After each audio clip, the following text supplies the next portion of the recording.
ये जवानों, किसानों और पहलवानों की भूमि को भी मैं नमन करता हूँ।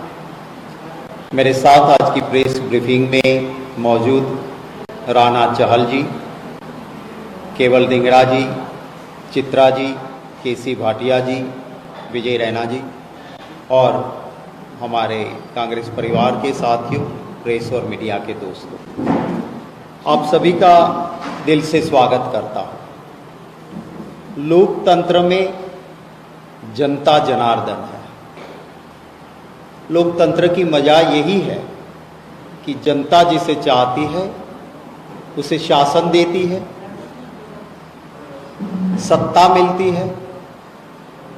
पर अगर शासक ये भूल जाता है कि 5 साल के बाद उसी जनता की अदालत में जाना है और जनता के आशीर्वाद से मैं बना हूं या मेरी पार्टी बनी है, वो भूल के अगर कोई शासक अहंकार करता है तो यही जनता जनार्दन बड़े सिंहासन से मिट्टी में भी मिला देती है।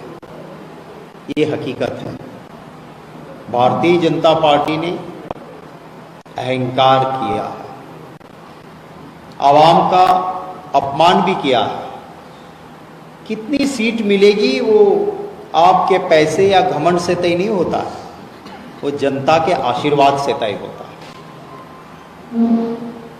लोकतंत्र की सबसे पहली शर्त है कि लोगों की आवाज सुनो। जनता से आवाज उठती है तो उनके साथ संवाद करो, संघर्ष नहीं। ये लोकतंत्र में हर वक्त कोई भी सरकार आई उसने किया है। मैं गुजरात से आता हूं और ये आज जो भाजपा के नंबर 1, 2 बन के पूरे भाजपा को 2 मैन पार्टी बना के रखा है, उन्हीं के राज्य से आता हूं। और आज के प्रधानमंत्री जब गुजरात में मुख्यमंत्री थे तो मैं लीडर ऑफ ऑपोजिशन था, तो बड़े अच्छे से जानता हूं। ये संवाद में विश्वास नहीं रखते हैं, ये अहंकार में घूमते रहते हैं और संवाद नहीं, संघर्ष करो। मैं गुजरात का आपको एग्जाम्पल देता हूं। गुजरात में हमारे वहां पाटीदार है, जिसे और जगह पे कुर्मी के नाम से या किसानी करते हैं, खेती में अच्छा काम करते हैं। उनकी एक आवाज उठी पाटीदार समाज की। भाजपा ने संवाद नहीं किया, संघर्ष किया। 14 पाटीदार युवान शहीद हो गए। ऊना में दलित पे अत्याचार हुआ, दलित रोड पे आए, संवाद नहीं, संघर्ष किया। जो पशुपालक होते हैं उनकी गौचर की लैंड चहीते उद्योगपति को दे दी तो वो रोड पे आए, तो उन पशुपालकों के साथ संवाद नहीं, संघर्ष किया। प्याज पकाने वाले किसान रोड पे आए कि साहब आपकी नीतियों की वजह से हमारा बिल्कुल बर्बादी पे हम आ गए हैं। संवाद नहीं, लाठी चलाई, संघर्ष किया। आप जानते हो यहां वही मॉडल, गुजरात का मोदी मॉडल देश में भी लागू हुआ और हरियाणा में भी लागू हुआ। आपके यहां हरियाणा के सरपंच गए, हुड्डा जी थे मुख्यमंत्री उस वक्त पे, कोई भी आवाज उठती थी वो संवाद करते थे, संघर्ष नहीं। ये जब हरियाणा के सरपंच गए, ई टेंडरिंग का मामला था, तो संवाद नहीं किया, संघर्ष किया और लाठी चलाई। और उसी वक्त सरपंचों ने ठान ली थी और कहा था कोई बात नहीं, आज हमारे आपके घर आए, आपने संवाद नहीं किया, लाठी मारी, आना जरा चुनाव के वक्त देखते हैं। अब मुझे अभी मैंने देखा 2-3 दिन पहले का खट्टर जी की कोई जनसभा का मंच की हालत, तो ये जनता की ताकत है। हमारे किसान अपनी आवाज लेके महीनों तक आवाज उठाते रहे। क्या प्रधानमंत्री की जिम्मेवारी नहीं थी कि उनसे संवाद करे, संघर्ष किया? कितने किसान शहीद हुए। आज भी किसान जो उनकी दी हुई गारंटी थी एमएसपी कानून बनेगा और नहीं बना, मांग है किसानों की, संवाद नहीं हो रहा है, संघर्ष हो रहा है। गुजरात में राजकोट के एक प्रत्याशी, भाजपा के यूनियन मिनिस्टर रूपाला ने ऐसी गाली गलौज की भाषा इस देश की मां बहनों के लिए बोली, सभी जगह पे लोग आक्रोशित हुए। उन्होंने कहा कि इस देश के राजा महाराजाओं ने अंग्रेजों के सामने घुटने टेक दिए थे और अपनी मां बहन बेटी का व्यवहार कर दिया, रोटी बेटी का। सभी राजपूत बहुमत में थे उस वक्त राजा महाराजा, पर राजा महाराजा सिर्फ राजपूत नहीं थे, ब्राह्मणों के भी रजवाड़े थे। रजवाड़े यदुवंश के भी थे, यादवों के भी थे, जाट राजा, सिख राजा भी थे, आदिवासी और भील भी राजा महाराजा थे। किसी ने भी अपनी मां बेटी बहन अंग्रेजों को नहीं दी थी। और इसी को चलते एक आवाज उठा कि भाई इस प्रत्याशी को भाजपा हटा दे। 19 दिन का वक्त है, पूरा वक्त है। आंदोलन शुरू हुआ, जनता की आवाज उठी। अब देखिए, मैं भी एक सरकार में मिनिस्टर रहा हूं। जब कोई आंदोलन चलता है तो सरकार को पूछा जाता है कि आंदोलनकारी के साथ कैसा व्यवहार करें। मैं हेल्थ का मिनिस्टर था, मेरे डॉक्टर्स, रेसिडेंस डॉक्टर स्ट्राइक पे थे। मुझे पुलिस कमिश्नर ने पूछा, मैंने कहा कोई डंडा नहीं चलेगा, कोई भी जबरदस्ती नहीं होगी, मैं संवाद करूंगा, रास्ता निकलेगा। यहां पे बीजेपी सरकार ने क्या किया? गुजरात में आंदोलन चल रहा था राजपूतों का, तो एक राजपूत नेता आंदोलन के लिए निकले। आप वीडियो देखेंगे तो पता चलेगा। सरकार की इंस्ट्रक्शन थी कि हम संघर्ष ही चाहते हैं, पगड़ी इज्जत मानी जाती है। आप वीडियो में देखेंगे, पुलिस हाथ लगा के उसकी पगड़ी गिराते हैं। कोई खींचातानी में पगड़ी गिरी ऐसा नहीं, हाथ लगा के पगड़ी गिराई जाती है। और फिर आक्रोश होता है।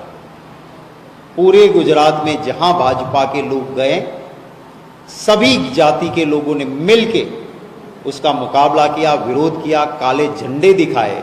तो सरकार ने एक सर्कुलर निकाल दिया कि कोई काला झंडा दिखाएगा तो उसे गुनाह माना जाएगा। लोकतंत्र में विरोध करना गुनाह नहीं है, पर यह भी हुआ। तो ये जो अहंकार है, इसको जनता तोड़ेगी। मैं यही बात आपके सामने रखने के लिए आया हूं। इसके साथ साथ दो और मुद्दों पे आपके साथ बात करनी है। आप जानते हैं, आजकल चलता है कि भी चुनाव लड़ती तो हम कहते हैं कांग्रेस का मैनिफेस्टो, कांग्रेस की गारंटी। क्योंकि लोकतंत्र में पार्टी बड़ी होती है, और हमारी तो Britain parliament of practice and procedure से एडेप्ट की हुई डेमोक्रेसी है, जहां चुने हुए एमपी अपने नेता को तय करते हैं। तो पार्टी कहती, यहां भाजपा की नहीं, एनडीए की नहीं, मोदी गारंटी। तो इसीलिए मैं आपको याद दिलाना चाहता हूं, आपके जरिए हरियाणा के आवाम को, कि याद कीजिएगा, हम जब कभी बैंक में भी कोई गारंटर गारंटी देने जाता है तो उसका पास्ट देखते हैं कि ये डिफॉल्टर तो नहीं है ना, फिर उसकी गारंटी एक्सेप्ट होती है। यहां पे 2014 और 19 में मोदी जी ने कहा था, मित्रों काला धन यूं आएगा और सबके अकाउंट में 15-15 लाख आ जाएंगे। हम तो कांग्रेस वाले, हमारे में तो नहीं आया। अगर किसी पत्रकार साथी के अकाउंट में 15 लाख आए हैं तो आप जरूर मुझे कहिएगा, मैं स्वीकार करूंगा गलती और माफी मांगूंगा। काला धन वापिस नहीं आया, देश के बाहर बढ़ गया, और इलेक्टोरल बॉन्ड से भाजपा के धन संग्रह में काला धन बढ़ गया। दूसरी गारंटी थी उनकी, भाइयों बहनों, किसानों की आय दुगनी कर दूंगा। याद कीजिएगा, किसान की आय दुगनी नहीं हुई, खर्चा जरूर दुगना हुआ। डीजल के दाम, खाद के दाम, खाद के बोले दाम नहीं बढ़ाया, क्वांटिटी कम कर दी। कहते कि बैग का वजन कम कर दिया, दाम नहीं बढ़ाया कह रहे हैं। बीज, ये सारी चीजें महंगी हुई, माने किसान का खर्च दुगना हुआ, आय दुगनी नहीं हुई। आपको याद होगा कहा था हर साल 2 करोड़ नौकरियां खोल दूंगा। कोई नई नौकरी नहीं आई थी, उसकी चली गई। 30 लाख जगह खाली है सरकार में। कहा था मेरे जवान का मित्रों एक सर जाएगा, 20 सर लेके आऊंगा। चाइना की बॉर्डर पे बिहार रेजिमेंट के 20 जवान शहीद हो गए और चाइना के सैनिक को एक खरोंच तक 56 इंच का सीना जो कहते हैं वो नहीं कर पाए। एक गारंटी और दी थी, बहुत हुई महंगाई की मार करके बोले थे ना कि मोदी सरकार आएगी महंगाई जाएगी। क्या हुआ हालत? 400 का गैस का सिलेंडर 1100-1200 पे पहुंचा। अब चुनाव आ रहा है तो उसमें थोड़ा कम किया, पर कांग्रेस के इस वक्त में जो था उससे डबल से ज्यादा आज भी गैस का सिलेंडर है। पेट्रोल और डीजल महंगा हुआ। कह रहे थे डॉलर के सामने रुपया कमजोर होता है तो समझ लो कि दिल्ली की सरकार कमजोर है, प्रधानमंत्री कमजोर हैं। जब मनमोहन सिंह जी प्रधानमंत्री थे तब मोदी जी कहते थे, वो तो अच्छे प्रधानमंत्री थे, मोदी जी कहते थे इनकी उम्र के साथ रुपया कंपटीशन कर रहा है। अरे मनमोहन सिंह जी ने तो रुपये को कभी उम्र से आगे नहीं जाने दिया, पर रिकॉर्ड ब्रेक रुपया गिरा तो मोदी जी के वक्त में गिरा। और उनकी उम्र से 2 बर्थ डेट है उनकी, हाँ उसमें भी उसका हर फेक चलता, उसमें डिग्री नहीं बर्थ डेट भी 2 है। मेरी वेबसाइट पे देखोगे तो उसके सबूत भी मैंने लगाया। वो दोनों बर्थ डेट से आगे रुपया चला गया, इतना रुपया कमजोर हुआ है। आपको याद होगा मोदी जी की एक गारंटी मैं थोड़ा सुनाना भी चाहूंगा ताकि आपकी याद को भी ताजी हो जाए। ये उन्होंने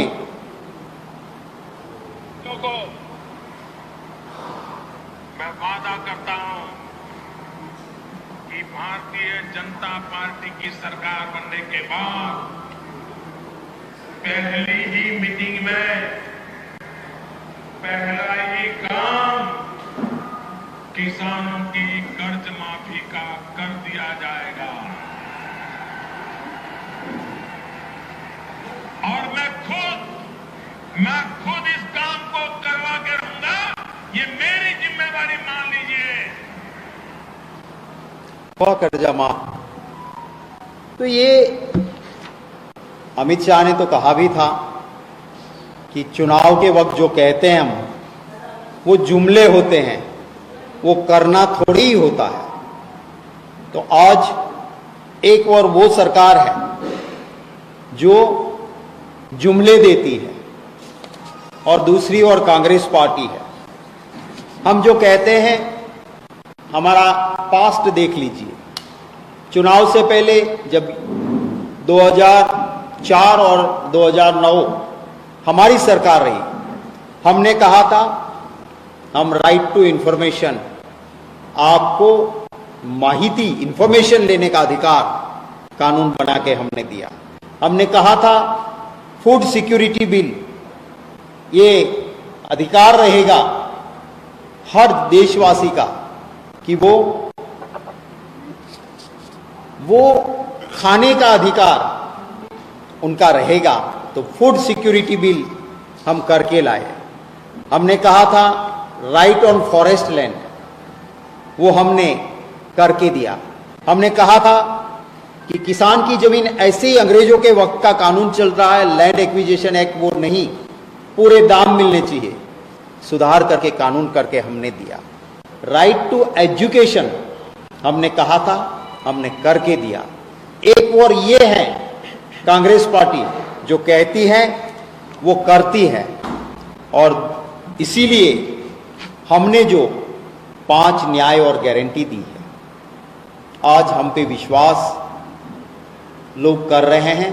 और आपके ज़रिए मैं हरियाणा के आवाम को भी कहना चाहूँगा कि आइए, हर ज़रूरतमंद परिवार की महिला को सालाना 1 लाख रुपया कांग्रेस की सरकार देगी। कांग्रेस की सरकार बनेगी, 30 लाख नौकरियां खाली पड़ी है, सबसे पहले युवाओं को नौकरियां दी जाएगी। जो भी डिग्री होल्डर है, जिसके पास डिग्री है, उस युवा को नौकरी नहीं है, उसको अप्रेंटिसशिप मिलेगी। 1 लाख सालाना, जब तक उसकी पक्की नौकरी ना हो, अप्रेंटिस का 1 लाख रुपया सरकार देगी। किसान के लिए minimum support price Modi ji ने कहने के बावजूद नहीं दिया है। हमारी सरकार बनने पे एमएसपी का कानून होगा और वो लागू होगा। हम स्टार्टअप के लिए, युवाओं के लिए अलग से एक फंड भी बनाएंगे और हमारे न्याय और गारंटीज है उसको करके दिखाएंगे। हमारा मैनिफेस्टो आवाम ने दिल से स्वीकारा है, मैं इसके लिए सभी का धन्यवाद करता हूं। मेरी आखिरी बात आपसे कहना चाहता हूं, मैं एक हिंदू हूं और बचपन से सिखाया गया है कि सनातन धर्म और हिंदू के लिए सबसे महत्व के है तो 4 वेद है और इन चारों वेदों की जिम्मेवारी शास्त्रों के मुताबिक 4 शंकराचार्य जी को दी गई है। अब चारों में से कोई भी शंकराचार्य जी महाराज भाजपा की राम मंदिर की इवेंट में नहीं गए और उन्होंने कहा कि मंदिर है वो भगवान का शरीर है, जब तक मंदिर पूर्ण नहीं होता है प्राण प्रतिष्ठा नहीं हो सकती। घर का हम वास्तु लेते हैं तो घर आधा भी बना हो, आप रहने चले जाओ, आधा काम बाद में करो, हो सकता है, क्योंकि वो घर है और उसका वास्तु है। मंदिर भगवान का शरीर है, उसमें प्राण प्रतिष्ठा तभी होगी जब मंदिर पूर्ण होगा। और शंकराचार्य जी महाराज ने कहा कि अधूरे मंदिर में प्राण प्रतिष्ठा पाप है, पर भाजपा को और मोदी जी को चुनाव में मंदिर का फायदा लेना था, तो शंकराचार्य जी महाराजों की बात नहीं मानी। पहले जवाब दे मोदी जी, क्यों नहीं मानी आपने ये बात? एक भी शंकराचार्य जी महाराज इसमें अलग नहीं थे। मैं आपको एक छोटी सी चंद वीडियो दिखा दूंगा जो शंकराचार्य जी महाराज बोल रहे हैं, और उसके बाद आप चाहे तो और वीडियोस भी आपके साथ शेयर करूंगा। शंकराचार्य जी महाराज ने कहा कि आप ये जो कर रहे हो, उन्होंने एक ही बात निरूपित किया है कि जो मंदिर है वो परमात्मा का शरीर है और उसका जो शिखर है वो उनकी आंखें, जो कलश है वो उनका सिर है, और इसी तरह से चरण से चलता है। तो अभी सिर बना है। सर, सब ऋषि महर्षियों ने एक ही बात निरूपित किया है कि जो मंदिर है वो परमात्मा का शरीर है और उसका जो शिखर है वो उनकी आंखें, जो कलश है वो उनका सिर है और जो ध्वजा पताका है वो उनकी बात, और इसी तरह से चरण से चलता है। तो अभी सिर बना ही नहीं, अभी केवल धड़ बना है, और धड़ में ही आप प्रतिष्ठा कर देंगे तो ये तो दिनांक हो गया, जिसको हम लोग विकलांग कहते थे और मोदी जी ने कह दिया कि नहीं विकलांग मत करो, दिव्यांग है। तो आज की तारीख में दिव्यांग मंदिर में भगवान को सकलांग रूप से प्रतिष्ठित कर सकते हैं, जिनके सकल कोई अंग कमी नहीं है वो तो पूर्ण पुरुष है। तो पूर्ण पुरुषोत्तम जो है पूर्ण पुरुष है, इसमें किसी प्रकार की कोई कमी नहीं है, उसको दिव्यांग मंदिर में आप कैसे स्थापित कर लेंगे? मंदिर के पूरा बन जाने के बाद ही प्रतिष्ठा शब्द जुड़ सकता है। अभी अगर प्रतिष्ठा शब्द कहा जा रहा है तो ये व्यर्थ है, अभी कोई प्रतिष्ठा वहां नहीं हो सकती है। पुरी के शंकराचार्य जी महाराज ने भी इसके आगे, और सभी शंकराचार्य जी महाराज में से कोई भी नहीं गए। शंकराचार्य जी महाराज ने कहा कि मंदिर अधूरा है, इसका शिखर बना नहीं है, और आप प्राण प्रतिष्ठा कर दोगे और फिर मजदूर ऊपर जाएगा शिखर का काम करने के लिए, तो राम लल्ला की प्राण प्रतिष्ठा की हुई मूर्ति के सर के ऊपर उस मजदूर के चरण पड़ेंगे, पांव होंगे। वो घोर पाप है, ये मत कीजिए, मंदिर पूर्ण होने दीजिए। पर मोदी जी नहीं माने, क्योंकि वेट करते तब तो चुनाव खत्म हो जाता, और चुनाव खत्म हो जाता तो मंदिर के नाम पे वोट कैसे मांगते। आज वो ये बात कह रहे कि कांग्रेस वाले क्यों नहीं गए। अरे मन चंगा तो कथरोट में गंगा। कोई भी हिंदू शंकराचार्य जी महाराज की बात की अवहेलना नहीं कर सकता है। कोई भी सनातन धर्म में मानने वाला शंकराचार्य जी महाराज की बात को टाल नहीं सकता है। तो ये जो कर रहे हैं आजकल बहुत बौखलाए हुए हैं। आपने देखा होगा कल का, नहीं देखा है तो मेरी आपके कैमरे से आंख से जो भी हरियाणा के और साथी देख रहे हैं, मेरी विनती है कि जरा कल वाला मोदी जी का एपिसोड जरूर देखिए गंगा के किनारे। आज तक क्या किया, हिंदू मुसलमान हिंदू मुसलमान हिंदू मुसलमान। अब लगता है कि यूपी में और जगह चुनाव बाकी है, हिंदू मुसलमान करने से हिंदुओं के वोट मिल नहीं रहे हैं, तो कल कहते हैं कि हिंदू मुसलमान नहीं करना चाहिए। मेरे घर में मैं ईद मनाता था और मुसलमान के घर में सेवैया खाने जाता था। कल कहा उन्होंने कि ये जो कहते हैं कि मुसलमान के बच्चे ज्यादा हैं, वो ठीक नहीं है, वो अन्याय है मुसलमान के साथ। जो गरीब होता है उनके वहां बच्चे ज्यादा होते हैं, मुसलमान के बच्चे ज्यादा नहीं होते हैं। अरे मोदी जी, आप क्या समझते हो इस देश की जनता को? आप बहुरूपी बन सकते हो, दिन में 5 बार कपड़े बदल सकते हो, आप अलग अलग भाषा में नौटंकी कर सकते हो, पर इस देश की जनता भोली जरूर है। उसे आप इतनी आसानी से गुमराह नहीं कर पाओगे। मजहब नहीं सिखाता बस में बैर रखना, हिंदी है हम, वतन है हिंदुस्तान हमारा। आपने इस देश को तोड़ने का काम किया। जब तक गुजरात का चुनाव, जहां आपको जरूरत थी हिंदू मुसलमान करने की, क्यों ऐसी बात नहीं आए गुजरात में आके बोले आप? वहां तो क्या आके बोले कि अगर कांग्रेस की सरकार बनेगी और आपकी 2 भैंस है तो एक भैंस उठा के कांग्रेस ले जाएगी। होता है क्या ऐसा? अरे आप भाजपा के नहीं, मेरे भी प्रधानमंत्री हो, इस देश के प्रधानमंत्री हो, उस कुर्सी की इज्जत होती है। क्या प्रधानमंत्री से कोई ऐसी बात की उम्मीद रख सकता है? आपको बात करनी है तो अपने काम के नाम पे करो। 10 साल दिए लोगों ने। अरे जब देश आजाद हुआ, कांग्रेस की सरकार बनी, अंग्रेजों ने देश को लूटा था, यहां सुई नहीं बनती थी, गेहूं अमेरिका से लाना पड़ता था। पर कांग्रेस की सरकार ने आजादी के बाद ये अंग्रेजों को गाली देना कहीं नहीं किया कि ये तोड़ के गए, खड्डे करके गए, मुझे ठीक करने में ना ताकत लगाई। और जहां सुई नहीं बनती थी वहां हवाई जहाज बनने लगे।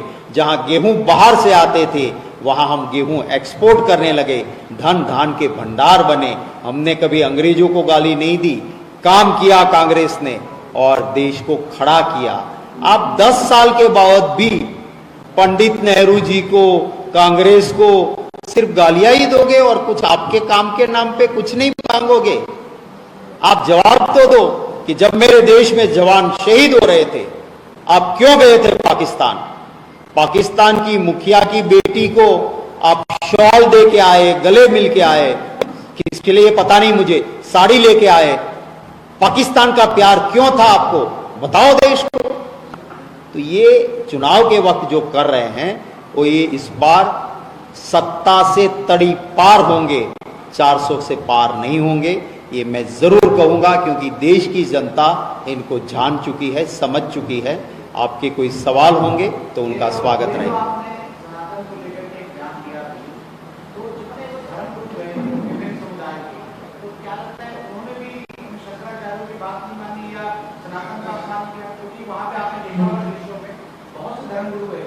देखिए, रावण भी जब सीता जी को हत्याने गया ऋषि का रूप लेके गया था। ऋषि का रूप लेके गया, तो राक्षस बन के नहीं गया था। भाजपा भी सत्ता हथियाने के लिए अलग अलग रूप में लोगों को पेश करती है और कैमरा सिर्फ भगवा देखता है। भगवा इस देश में शहीदी के लिए निकले हुए लोगों का कलर था, भगवा साधु सूफी संतों का कलर था, मर मिटने वाले राजपूत निकलते थे, वो केसरिया करके निकलते थे। तो उस कलर पे मत जाइए। इस हमारे शास्त्रों में शंकराचार्य जी महाराज आखिरी है, सनातन धर्म हिंदू धर्म में ये आखिरी है। वो नहीं गए और उन्होंने जो कहा वो मैंने आपको वीडियो दिखाए। पुरी के शंकराचार्य जी महाराज ने बहुत अच्छे लॉजिक के साथ बात की है, डिटेल में बात की है, और कोई भी नहीं गए। वेट करने में क्या दिक्कत थी आप बताइए? ये प्राण प्रतिष्ठा है, मंदिर का वास्तु नहीं है। और अगर प्राण प्रतिष्ठा है तो प्राण अधूरे शरीर में नहीं डाले जाते हैं। वेट क्यों नहीं किया, इसका जवाब देना चाहिए। हम जाएंगे, हर मंदिर में हम जाते हैं, हमारी श्रद्धा है, इससे कोई फर्क नहीं पड़ता है। आप कह रहे हैं कि जो प्राण प्रतिष्ठा समारोह में जो साधु संत गए थे वो छत्र में जारी साधु संत थे? देखिए, मैं ऐसा नहीं कहता हूं, मैं ना किसी के, मैं उसके लिए किसी के ऊपर आरोप नहीं डालता हूं। मैं सिर्फ शंकराचार्य जी की बात करता हूं। कोई गए भी, मैं मानता हूं, अगर हमारे लोग भी गए, ऐसा नहीं है। मंदिर पूर्ण नहीं हुआ है, दर्शन करने के लिए श्रद्धा का विषय है। सब जाएं, कोई दिक्कत नहीं है। जिसको जहां श्रद्धा है जाना ही चाहिए। और गए उसमें सभी फर्जी या नकली है, ऐसा भी मैं नहीं कहता हूं। मैं कहता हूं कि एक भी शंकराचार्य जी महाराज नहीं गए, और शंकराचार्य जी महाराजों ने क्या कहा था उसका मैंने वीडियो दिखाया आपको। मैं एक हिंदू हूं, मुझे बचपन से सिखाया गया है कि 4 वेद और चारों वेदों और शास्त्रों की जिम्मेवारी के आखिरी लफ्ज शंकराचार्य जी महाराज की। भाजपा से यही सवाल है कि आप इसका जवाब दीजिए कि मंदिर पूर्ण नहीं है। वो जब शंकराचार्य जी महाराज कहते हैं तो आपने उनकी बात क्यों नहीं मानी? यही एक छोटा सा सवाल है। आप गुजरात से बिलोंग करते हैं और कुछ गुजरात को कोई बोलना नहीं चाहता है, कांग्रेस का क्या स्थिति होने वाला है गुजरात में? देखिए, जब भी अपने स्टेट का कोई प्रधानमंत्री बनता है तो एक वेव चलती है। मनमोहन सिंह जी को जब नाम दिया तो पंजाब में हमारे सारे जीते थे। 2014 में मोदी जी गुजरात से पहले बीजेपी की ओर से प्राइम मिनिस्टरियल कैंडिडेट घोषित हुए तो उनकी फेवर में चला और सभी सीटें भाजपा जीती।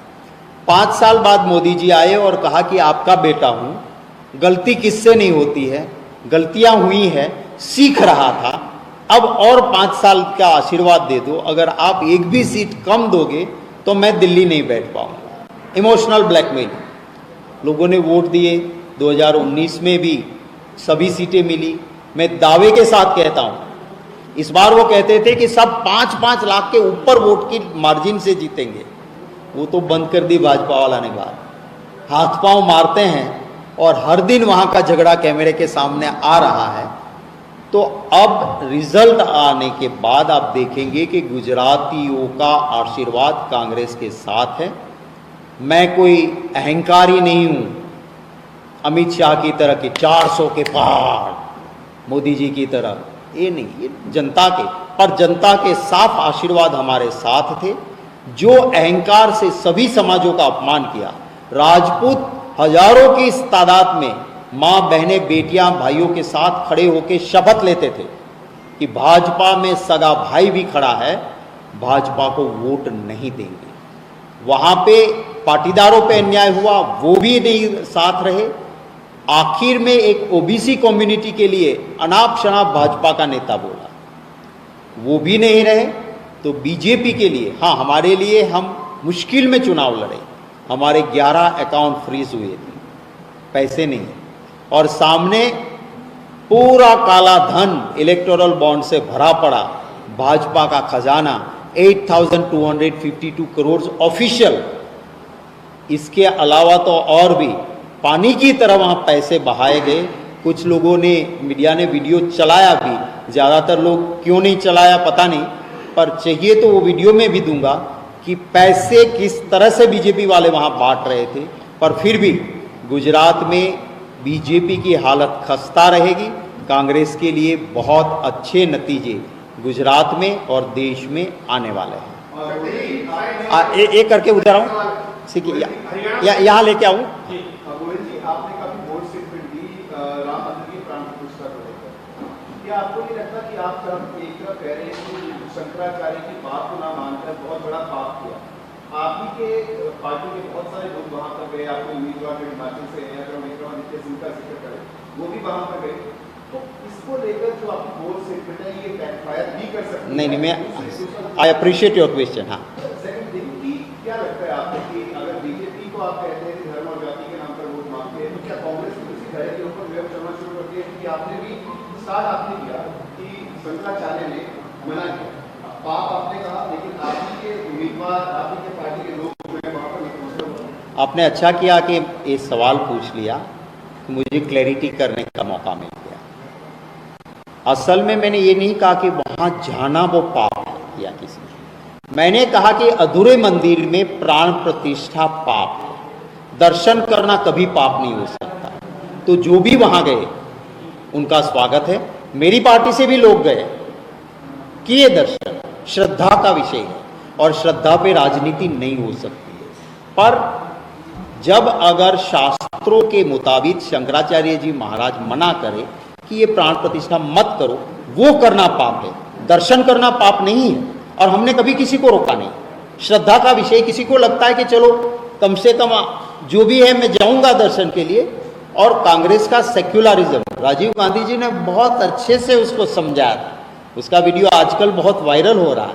उन्होंने कहा था कि सेक्युलरिज्म कांग्रेस का माने किसी मजहब में मत विश्वास रखो, ये नहीं, सभी मजहब का सम्मान करो, सभी धर्म का सम्मान करो, और कोई भी धर्म हो उसको अपने तरीके से अपनी बात रखने का, आगे बढ़ने का, फैलने का पूरा अधिकार इस देश में है।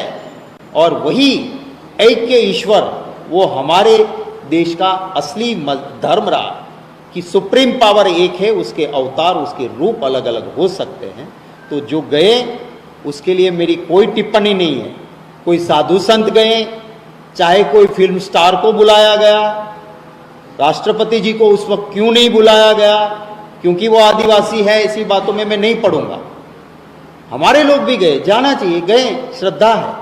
पर आपको मना किया कि प्राण प्रतिष्ठा मत करो, किया, वो पाप है। दर्शन कभी भी, किसी भी अर्थ में, किसी भी भाव में दर्शन अच्छी चीज है और होना ही चाहिए। जी, यहाँ होके यहाँ आता हूँ, यहाँ होके सवाल ये है, आप यहाँ प्रभारी रहे, उसका बंसल साहब आए, बाबा जी आए, यहाँ तक गुलाम नबी आजाद साहब आपसे पहले रहे, लेकिन सर कांग्रेस का संगठन हरियाणा में पिछले 9-10 साल में खड़ा नहीं हो पाया और अभी लोकसभा चुनाव, तो क्या दूसरी तरफ भाजपा का जो संगठन है मजबूत है हर तरीके से, तो इसको लेकर क्या रहेगा सर, क्या खामियां रहेगी संगठन को खड़ा नहीं हो पाएगा?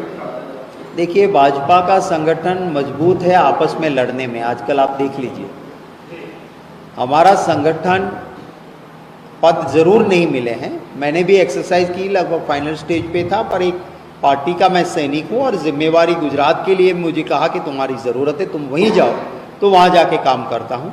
अभी नए प्रभारी है, तो यही सवाल का जवाब वो दे, वो बेहतर रहेगा। मेरी कोशिश ज़रूर थी। मैंने कुछ, आपने देखा होगा कि संगठन की कुछ पोजीशन, हमने कुछ committees, PCC delegates, AICC delegates, सारी चीज़ें कर भी दिया था, और ब्लॉक और डिस्ट्रिक्ट भी इसके साथ साथ हाथ से हाथ जोड़ो के प्रोग्राम में पूरा संगठन ब्लॉक लेवल तक हमने अनाउंस भी किया था। तो संगठन नहीं है ऐसा नहीं है, संगठन है, और मुझे पूरा विश्वास है कि हरियाणा की जनता बीजेपी से त्रस्त है। वो जल्द चुनाव चाहती है कि कांग्रेस की यहाँ सरकार बने।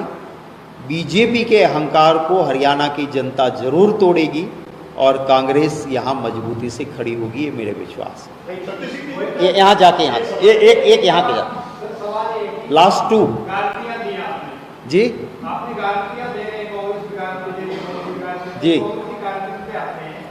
एक तो आप सरकार के ऊपर आरोप लगा रहे हैं, सरकार के ऊपर की बेरोजगार भी बहुत बड़ा खजाना काफी है, कर्ज बढ़ गया। अगर सत्ता आपकी बनती है तो आपको जैसे गुजरात में एक किसी में पड़ा हुआ कर्ज, खाली खजाना, जो बेरोजगार दोस्तों के शोषण का आरोप वो कैसे देंगे? बजट 40 लाख करोड़ का है और आप इस तरीके से कह रहे हैं कि 1 लाख हम युवाओं को पेंशन देंगे, 1 लाख महिलाओं को देंगे, किसानों का कर्ज माफ करेंगे, सस्ती लाइट देंगे, एमएसपी गारंटी का मत देंगे, तो सोच क्या होगी? देखिए, मोदी जी की सरकार ने मैं कहता हूं, अब मैं आपका लंबा सवाल सुना, थोड़ा धैर्य रखिए, मैं आपको पूरा ना, आपको संतुष्ट नहीं होंगे, आप फिर से पूछना। मोदी जी की सरकार ने 16 लाख करोड़ अपने बड़े दोस्त उद्योगपतियों के माफ किए हैं। 16 लाख करोड़ हमने जो गारंटियां दी है उसके लिए 16 लाख करोड़ की जरूरत नहीं है। हम इन बड़े उद्योगपतियों का कर्जा माफ के 16 करोड़ है वो नहीं करेंगे, वही पैसा हमारी गारंटियों में लगाएंगे। और हमारा इतिहास है, सब कह रहे थे कि मनरेगा कहां से करोगे, इतना ज्यादा पैसा आएगा कहां से, हर गांव में लोगों को काम दे रहे हो 100 दिन का, पैसे कहां से आएंगे, सब सवाल करते थे। यूपीए में हमने करके दिया और मनरेगा की बहुत ही टीका करते थे, क्रिटिसिज्म करते थे मोदी जी, उनको भी कहना पड़ा, मनरेगा शुरू भी रखना पड़ा और मनरेगा आशीर्वाद रहा। तो 16 लाख करोड़ बड़े उद्योगपतियों को जाते हैं, उसको रोकेंगे, देशवासियों को देंगे, नए रिसोर्सेज की जरूरत नहीं रहेगी। बिल्कुल चलेगा, क्योंकि आप अगर कौटिल्य का, चाणक्य जी का अर्थशास्त्र देखो तो वो ये कहते हैं कि किसी भी राज्य शासन का अर्थशास्त्र कमंडल जैसा होना चाहिए। भरो, ऊपर का बड़ा हिस्सा है फटाक से भर जाए और छोटे से उधर से एक कटोरी में परोसना हो तो परोस सके। उसी तरह राज्य शासन को कर बड़े लोगों से लेना चाहिए और छोटे जरूरतमंद को देना चाहिए। आज 22 लोगों के पास, देश में 22 लोगों के पास इतनी प्रॉपर्टी और पैसे हैं जितने 70 करोड़ देशवासियों के पास है। 70 करोड़। भाजपा ने, आप सब मीडिया के साथ ही, पगार आप चेक से लेते हो, आपका काला धन नहीं, आपको तो इनकम टैक्स भरना पड़ेगा, आप छिपा नहीं सकते हो। आपको प्रॉमिस किया था कि 10 लाख तक का जो भी इनकम है वो रियल करदाता आप हो। 10 लाख तक कर जो भी इनकम होगी उसके ऊपर कोई इनकम टैक्स नहीं लगेगा, ये मोदी गारंटी थी। एक और भी गारंटी थी कि जो काला धन आएगा उसमें से रियल टैक्स पेयर को भी हम पहला किस्ती देंगे। वो तो हुआ नहीं। 10 लाख तक का स्लैब इनकम टैक्स का बढ़ा नहीं, जिसमें आप भी फायदेमंद होते थे। किसको फायदा दिया? जो बड़े कॉरपोरेट वाले हैं, कॉरपोरेट टैक्स में कटौती हुई है। हम कॉरपोरेट टैक्स में कटौती नहीं करने वाले हैं, उसको वापिस वहीं ले जाएंगे। ये बड़े कमाने वाले 22 लोगों के पास अगर 70 करोड़ जितना धन है वो दे थोड़ा ज्यादा, क्या फर्क पड़ता है। और आम देशवासियों को हमारी गारंटी फुलफिल करने के लिए कौटिल्य के अर्थशास्त्र के मुताबिक फटाक से आ जाएगा, चिंता नहीं रहेगी। लास्ट जी, क्या कारण है कि जब आम चुनाव होता है तो कांग्रेस के नेताओं की तरफ से कोई बयान आ जाता है जिसमें चुनाव भारत बनाम पाकिस्तान हो, जैसे मणिशंकर की मैयर का बयान है कि पाकिस्तान का सम्मान करो, के पास परमाणु हो, तो क्या कारण है कि इस तरह के जो है मुद्दे आप अपोजिशन को देते? देखिए, हमारे वहाँ अंदरूनी लोकतंत्र है, इंटरनल डेमोक्रेसी। मैं मानता हूं कि इंटरनल डेमोक्रेसी और इनडिसिप्लिन के बीच में एक पतली रेखा होती है, उसको हमें नहीं लांघनी चाहिए।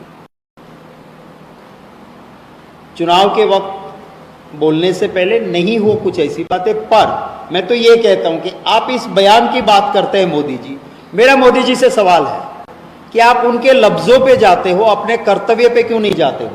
मोदी जी को पाकिस्तान बुलाया नहीं था, यहां हमारे जवान पाकिस्तान के लोग शहीद कर रहे थे, क्यों मोदी जी बिना बुलाए चले गए? पता नहीं क्या क्या करके आए वहां। इतना तो 2 चीजें पता है, कुछ शॉल दिया है, साड़ी ले आए, कुछ आम इधर उधर किए, तो क्यों गए आप पाकिस्तान? अरे इस देश के किसी भी प्रधानमंत्री ने हमारे देश का इतिहास आजादी से आज तक देख लो, देश के किसी भी प्रधानमंत्री, वाजपेयी जी भी आ गए उसमें, किसी भी प्रधानमंत्री ने अपने शपथ समारोह में पाकिस्तान के मुखिया को नहीं बुलाया था। मोदी जी ने क्यों बुलाया था? बताएं, कौन सा प्यार, कौन सा इलू इलू था कि उसको आपने बुलाया और उधर चले गए थे आप? क्यों? अब आप एक जिसके पास ना कोई पोजीशन है ऑफिशियल, ना पोस्ट है, उसके बयान के लफ्जों को पकड़ते हो और उस आदमी को छोड़ते हो जिसका चाल चलन और चरित्र पाकिस्तान के लिए है, दिखता है। उसको पूछिए, आप मीडिया के साथी सवाल कीजिए उनसे। Thank you. Last two. Modi ji तो एक भी सवाल नहीं लेते हैं, मैं तो इतना ही ले रहा हूं।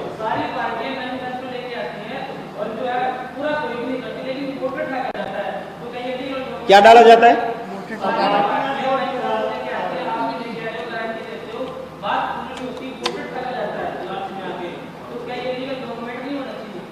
आपको मैंने इसलिए कहा कि आपको थोड़ा सा इतिहास देखना पड़ेगा कि मैनिफेस्टो दिया, सरकार बनी, फिर वोटर ठगा या नहीं ठगा। मैंने यूपीए 1-2 के आपको काम गिनाए। आप हमारा मैनिफेस्टो पुराना लेके बैठिए और यूपीए का काम देखिए। हमारी कर्नाटका में सरकार बनी है, हमने जो कहा था आज वहां कर रहे हैं हम सब कुछ। हमारी तेलंगाना में सरकार बनी, हमने जो कहा था वो हम वहां कर रहे हैं। हमारी राजस्थान में सरकार थी अशोक गहलोत की सरकार। आप अशोक गहलोत की सरकार का मैनिफेस्टो निकालो और 5 साल जो काम किया। कोरोना के दौरान वर्ल्ड हेल्थ ऑर्गेनाइजेशन ने कहा कि अशोक गहलोत की सरकार भीलवाड़ा मॉडल काम कर रही है, वो दुनिया को देखना चाहिए और उसको इंप्लीमेंट करना चाहिए। हाँ,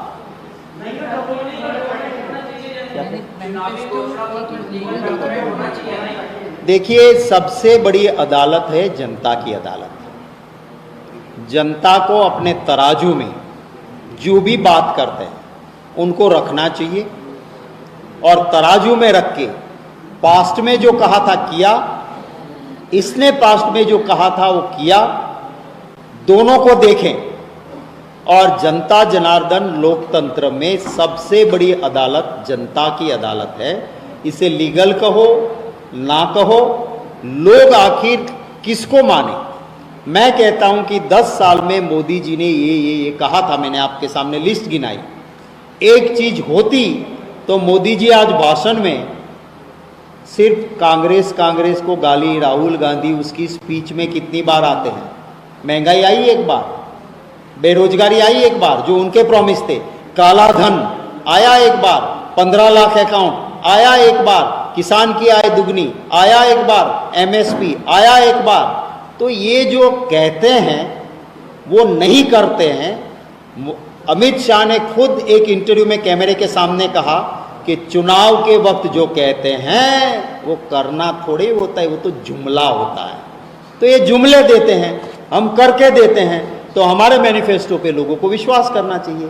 थैंक यू। लास्ट, जैसे बीजेपी ने चुनाव शुरू होते ही 400 का जुर्मा जो आप कहते हैं, उन्होंने 400 की पार करेंगे, सबको एक मनोवैज्ञानिक तौर पर जनता को आकर्षित किया।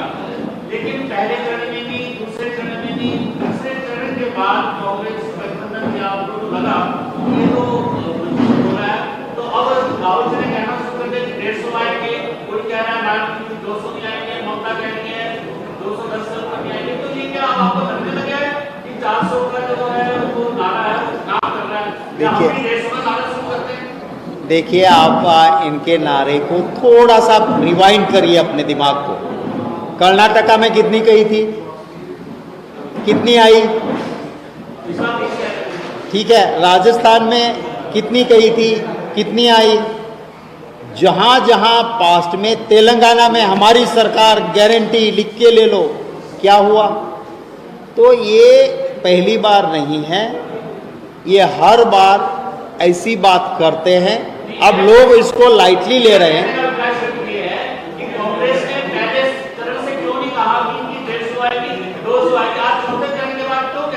इसलिए क्योंकि हम जुमले नहीं देते। 3 चरण के बाद हमको लगा कि बीजेपी बुरी तरह से पीट रही है, इसके साथ जनता नहीं है। 3 चरण के बाद जो रियलिटी देखी, उसके बाद सच हमने जो है वो कहा है। गांधी जी पूरी दुनिया को, गुजरात से ही आए, मुझे फक्र है कि गांधी जी ने सत्य और अहिंसा दुनिया को सिखाया। बिल्कुल कहते कि कभी कभी बिल्कुल ऑपोजिट एक ही जगह पे मिल जाता है, तो बिल्कुल उसे ऑपोजिट मोदी जी, वो भी गुजरात से हैं, वो सरासर झूठ बोलते हैं। तो ये झूठ है। हमने 3 चरण के बाद हमको लगा कि लोगों का मूड ये है, आप लोग भी, मीडिया वाले भी मानने लगे, सट्टा बाजार भी मानने लगा।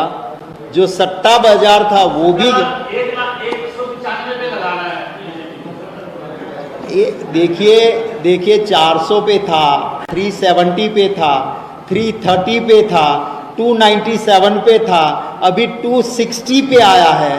तो ये हर दिन घटता है। 3 चरण में ये हाल है, तो अभी 4 बाकी है। मैं मानता हूं वो सत्ता से तड़ीपार होंगे। Thank you.